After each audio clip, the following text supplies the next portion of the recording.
Boston College recruiting has been kind of quiet of late, but I think it's all going to change in this month of June. That could be the biggest month for Boston College's class of 2023. You are Locked On Boston College, your daily podcast on the Boston College Eagles, part of the Locked On Podcast Network, your team every day.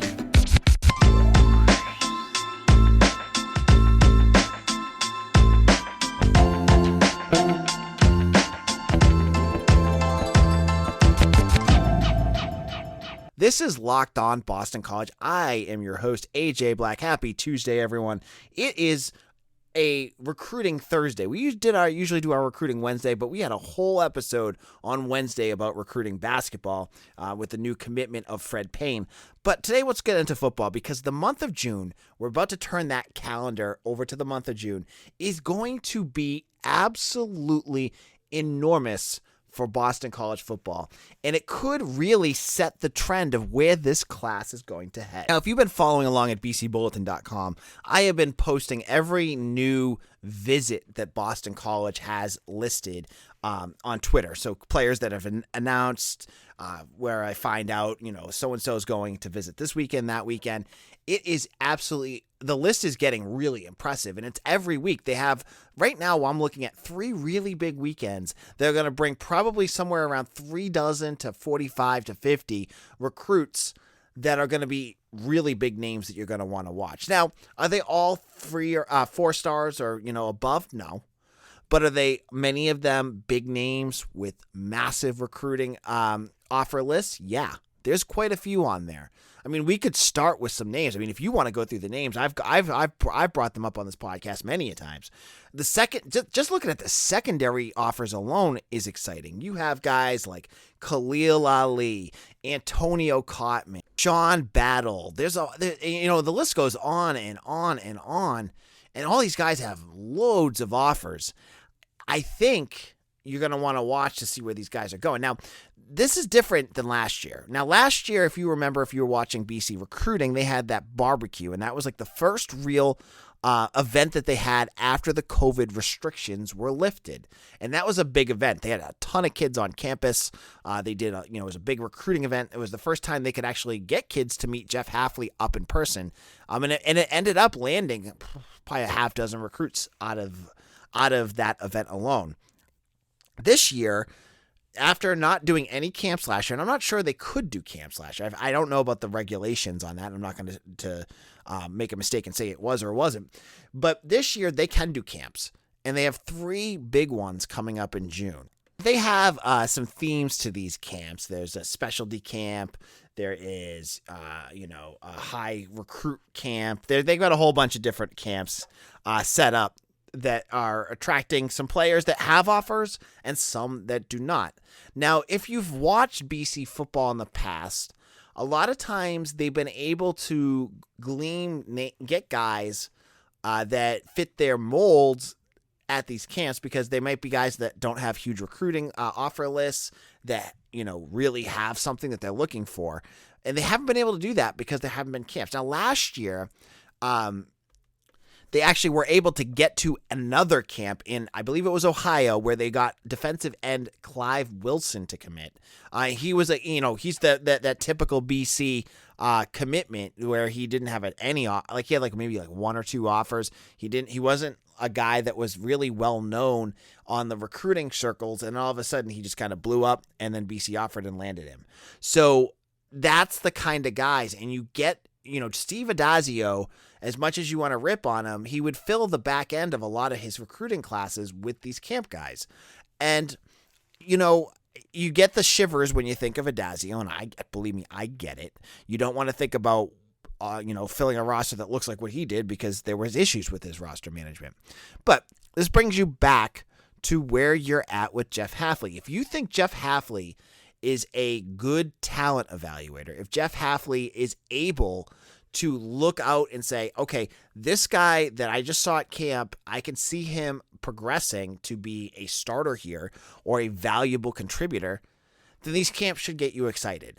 These camps could make a big difference in finding a guy that is under recruited that you would have never, Jeff Hafley wouldn't have seen because of the COVID stuff for years in the past. So I think these camps are going to be something you're going to want to watch for. I also think it's an important month as the players, if you're following along, the recruits that are coming along are starting to whittle down their list. You're seeing more top 10s, top 5 lists. And for some of you, you honestly don't care. Some of you, you're like, oh, that's really interesting. I'm a recruiting head. You guys know that. Like, I love talking recruiting. I get very interested in guys that are finding interest in BC. I think you're going to see more of that coming up. And there's some big names that you're going to want to watch to see if BC makes their top 5 or so. Guys like DJ Braswell, we talked about him last week, the running back from Texas. From Georgia. There's, Connor Cox, a tight end that's starting to get more offers. There's Roderick Pleasant. He's got BC really far up there, but how long will that last? And is what he's saying as accurate as what he actually feels? So those lists are going to come fast and furious in June. I'm telling you, June is one of the biggest months in recruiting, especially for Boston College, a team that doesn't usually let their recruiting drag on through the season. Like, they want most of their class done by August. And so BC's only at 7 recruits right now. They only have 7 guys committed to the team. Will they get, more? Will they be able to add to that list? I think that's what's going to be watched as we get closer to that time. So in our next segment, I'm going to talk to you about what would be a successful June for Boston College recruiting. I'll look at maybe what the parameters should be, what's successful and what's a failure for Boston College. Now it's my favorite time of the show, talking about Built Bars. Built Bars has a brand new treat that you need to try out. It's called the Built Granola Bar, and they are delicious. Built Bars have come in 3 unbelievable flavors in their granola series, including chocolate peanut butter, chocolate coconut, and white chocolate berry. Want to try all 3 flavors? You can get a mixed box at Built.com right now. These are so different from the bars and the puffs. Built granola bars are loaded with granola. It's the perfect combination of crunch and chewiness. But just like the bars and puffs, these babies are packed with protein and covered in 100% real chocolate. With 150 calories, 15 grams of protein, and only 4 grams of sugar, Built Bar granolas will change your world. Built has cracked the code to better granola. They're the perfect healthy snack to pack in your lunch, take on the road, or eat as a snack. So if you've been waiting for a healthy and delicious granola bar to hit the market, this is your time. Head to Built.com right now to get the Built granola bars, including 3 flavors to try out. You need to check them all out. You got to get yours today. So head over to Built.com and use promo code LOCK15 and you're going to get 15% off your next order. Again, use promo code LOCK15 for 15% off at Built.com. Thank you for making Locked On Boston College your first listen every day. For your next listen, check out the Locked On Sports Today podcast, the biggest stories of the day, plus instant reactions, big game recaps, and take of the day.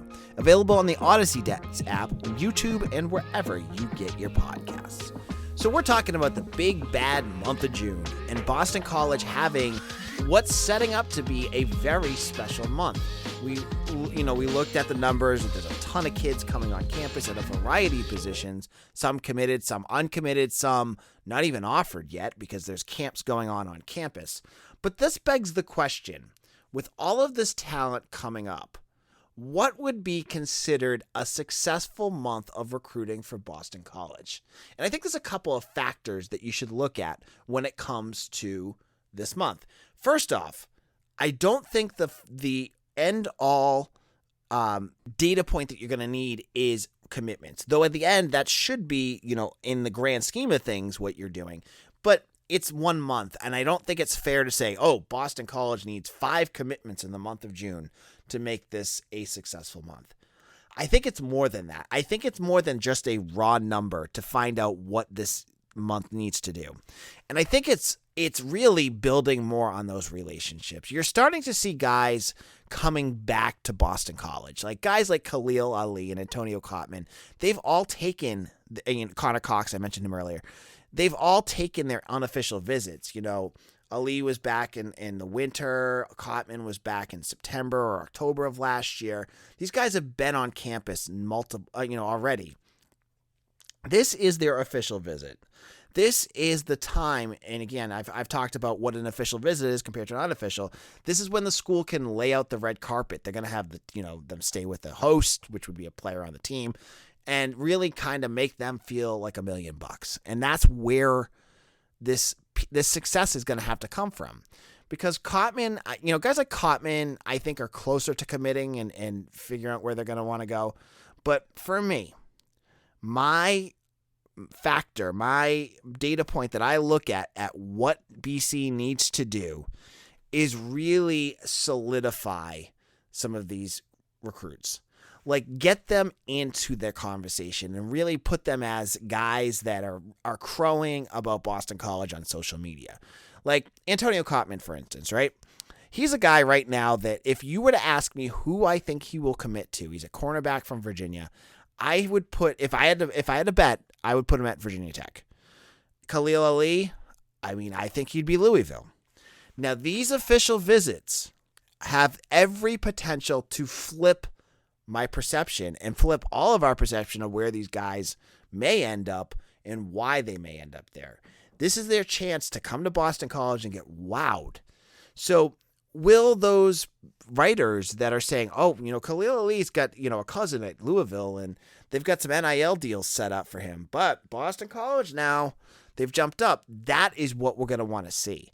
That is the type of conversation that we're going to want to find out about. I think that is the layer, the piece of success I want to see from Boston College. I want to see these guys that are kind of, either BC is like a close second or a close third. I want to see them jump to the lead. I want to see them outdo another team on the official visits. I think that is a measure of success, and they have every opportunity to do it because they have a coaching staff and team that provides quite the bit of family and culture and community that a lot of players may be looking for. And you'd be surprised. A lot of people think, it's just winning, or, whatever. BC is selling some things that students are going to look at. They're looking at, a good education's obviously one, and a lot of players do say that. But they're also looking at the ability, as we had with John Garcia on our show a couple of weeks ago. They love hearing Jeff Hafley talk about his ability to get players to the NFL. Getting guys to go like Zion Johnson or his cornerbacks from Ohio State. Jeff Hafley has that potential, and he has the experience of being in the NFL. Now, getting him in front of them, getting him to listen to him talk, he has a way about him that makes him very intriguing to players. Media falls in love. He just won the FWAA award for whatever, and I think that's going to be a factor there. Can he do that? And can these players pump up BC? So I would love to see BC end this month. And I do say I'd love to see, 4 to 5 commitments. I think is a decent amount, right? Leaving this month. So that is where I am at with Boston College in terms of this month of June. Now, what other factors would I like to see? I would love to see a transfer. The season's over. Jeff Hafley has mentioned that he'd like to take 1 or 2 transfers. And I've mentioned a few names I have been intrigued by, but I haven't seen much in terms of movement. But a lot of transfers do things pretty quietly. And at least one of these guys is super quiet. Damon David, safety from Oregon, who was in BC was in the top 3 of his. He was considering. He has a very good relationship with Azar Abdul-Rahim. See a whole bunch of BC's newer staffs following him. He seems like the type of guy that would take a visit and not tell anyone in the media about it. He's not a guy that was really into talking to 247 Rivals or SI before, so maybe he'd be a nice one. And I would love to see BC add another safety, so a little bit of safety help. And when BC was going after Damon David, he was a 4-star safety. He had one of the more impressive films that I watched last year, so he'd be one I like to watch.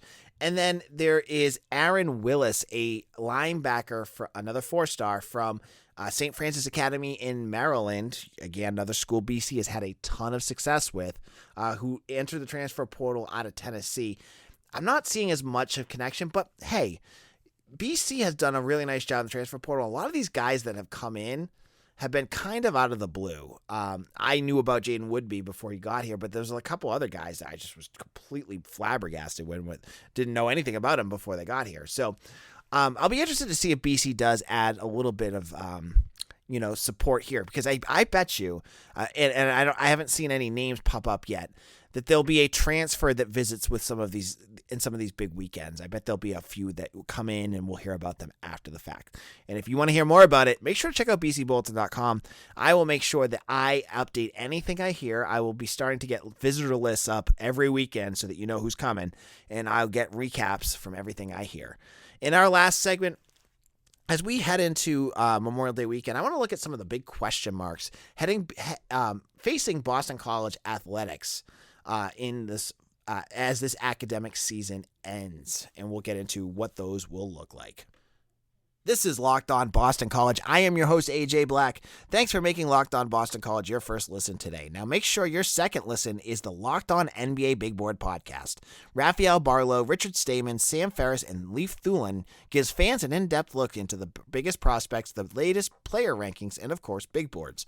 Follow the Locked On NBA Big Board every day on the Odyssey app, YouTube, and wherever you get your podcasts. All right, so I want to end our conversation today. The 21-22 Boston College academic season is complete, and there's only one more athletic team still playing. That's the women's lacrosse team, as they head to play Maryland on Friday in the Final Four of women's lacrosse. But I want to look at some of the big question marks heading into next year. What are some big question marks about BC athletics that we don't know about, right? Obviously, the biggest one is the state of the ACC. ACC financials are so much further below the potential of where SEC and Big Ten are that it's scary. But there was a new report at the beginning of this week that gave the numbers and payouts for the COVID year of 2020-2021 that showed the ACC was in much better shape than many had expected. But I'm a little bit more critical, because I look at that and say, you know why? It's because Notre Dame football was on their networks all year. So I think it shows why Notre Dame is so valuable. But I am still worried, and I still have big questions about BC and the ACC heading into next year and the future of both of these programs. Like, where is it going? What's going on there? Another big question mark is this whole NIL thing for any sport, but potentially mostly football, but basketball, it impacts all sports. I mean, you've seen women's basketball players on other teams making the most money because they've got, they're good on the field. They've got good looks to go along with their athletics. They're marketable. And there was a pair of twins, I think, from Stanford that just transferred to Miami that were the highest NIL players in basketball, I believe, up until this year. How is BC going to continue to handle this arms race? We've seen some nice additions here and there, but they're miles below what USC, Miami, Texas A&M, Alabama, what they're all doing. How is BC going to be able to do things to keep themselves afloat in that? That's a big question mark, right? That'll be something that we're going to question going into next year. Also, I think it's fair to say one of our big question marks has to be about women's basketball. What the heck is going on with that team? I have been able to, at first, I was able to kind of rationalize this, giant exodus from the team because of COVID rules, but the numbers don't make sense, and I haven't seen much in terms of transfers coming in. They lost 6 to 7 players to the transfer portal, and you can't tell me that Joanna McNamee couldn't find spots on her team I would just say Taylor Soule. That's the biggest one. That was the biggest concerning one I saw. But even Cam Schwartz, I'd love to see her back. You get some of the freshmen that are leaving. What is going on? And will we ever find out what's going on? They just lost a assistant coach just left. They just hired a new one. BC is very good at being quiet, and, they're not going to tell what actually happened there. But I have major questions of what was going on there that they lost all these players, because the team now is I'm worried about where they're going next year, because they have some talent there. I mean, Allie Cottman, their center, is going to be really exciting, but wouldn't it be nice to have Taylor Soule and Cam Schwartz around them for one more year? Well, they don't. So I think that's another question mark for me. And the biggest one, I could get into nitty bitty things, but that would be a whole episode. I'm going big picture ones that are just concerning for me, is who's the AD? We haven't heard a single thing since Pat Kraft left to go to Penn State. They just hired Greg Brown as the hockey coach, but the athletic director search is dead quiet. And that honestly, folks, that doesn't surprise me. BC with their athletic department hires have notoriously been quiet. The only person that's ever going to report anything, because they don't say anything to anyone, is Pete Thamel, who's, gets every scoop for everything. He's a great reporter. I'm not doubting. I'm just saying he's the one that gets it all. And there's nothing that's been out. Now, Mark Blauchen has been he threw out a few names, but I mean, he's just throwing crap at the wall. So I wouldn't take anything he has to say with a grain of salt. But who's it going to be? Are they going to go with a new name? Are they going to go with a, young AD, kind of like they did with Martin Jarman? Someone more experienced like Pat Kraft, who's still on the younger side, but from a smaller school? Or are they going to go with, a retread? I mean, what are they doing? That's a humongous question mark. And that leads to our final question. What's going on with Mike Gambino, the baseball coach? I haven't had a chance to really kind of dissect the baseball team because none of you want to listen to it. I get the statistics of what you like and what you don't like. Whenever I talk about baseball, everyone goes quiet. So I'm just going to say they were dead last in about every possible statistic you can think of. Hitting, fielding, pitching. It was horrible. They went backwards in everything. And Gambino is technically still the head coach. No one's going to say anything other than maybe Brad Smart, who used to write for the Heights, because no one really covers them. I don't cover them because you don't read it. But is Gambino going to continue to be the coach, or are they going to wait until they get a new AD so he can put his guy in? I mean, they hired Greg Brown without a new AD, but I think that was a little different. They had their behind-the-scenes alumni to do that. But what will baseball do? I mean, Gambino is a popular guy in that BC baseball community. He's friends with the Freights family. I know the Yankees like him. I think, the foundation likes him. But BC baseball is so irrelevant right now. I mean, they won 5 of 30 ACC games. They went 5-25. How can that be sustainable when you have a brand new facility, a brand new freight center, all this new stuff, and you have a coach that has a team that had a league ERA in the ACC alone in the mid-8s? They were hitting in ACC play like 230. I mean, what are they doing? Is it time to make a change? I mean, they just canned almost all his assistant coaches last year and let him pick new ones. Well, how much longer are they going to let this go on? And it's not I'm not trashing Mike Gambino. He's a great guy who really does care about the program. I'm just saying, looking forward to the future of this program, is he the right? I'm posing that question. Is it time to make that move and try someone else? And I think it is. I honestly think it is. So that's the big question. But I don't think they're going to do anything until they have a new AD there. So we'll have to wait and see who that's going to be. On Friday's show, it is Mailbag Friday. So if you have questions, make sure to DM me at AJBlack_BC or at LockedOnBC, or you can email me at AJBlackMedia@gmail.com. We have a new email address, so check that out. At AJBlackMedia@gmail.com. We'll see you all again tomorrow. Take care and stay safe, everyone.